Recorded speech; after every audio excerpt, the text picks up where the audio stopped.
Patay ang isang pedestrian matapos mabagsakan ng poste sa Davao City. Ang poste natumba matapos banggain ng 10-wheeler truck.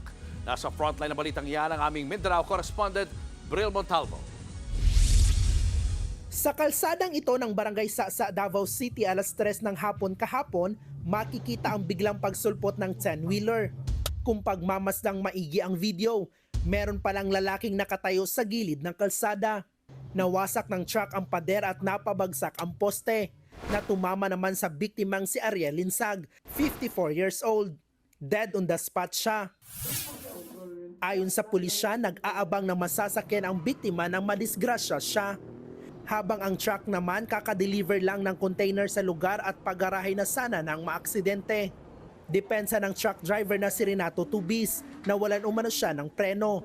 Pero tingin ng pulisya, Sabi niya, nawalan na po siya ng brake, no? But as we can see dun sa video is na-lose control po siya sa kanya pong sasakyan kasi 10-wheeler po ito. Nangayo ko sa ilo lang ma'am kay diwa man yun nagi. Humihingi na lang ako ng kapatawaran.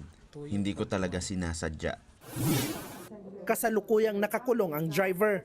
Mahaharap siya sa reklamong reckless imprudence resulting in homicide and damage to property. Bukas naman ang pamilya ng biktima na makipag-areglo sa truck driver. Nagbabalita mula sa frontline, Bril Montalvo, News 5, Mindanao. Mga kapatid, Julius Babaw po. Iba na ang may alam at may pakialam sa panahon ngayon. Para sa frontline ng mga balita, mag-follow at mag-subscribe sa social media pages ng News 5.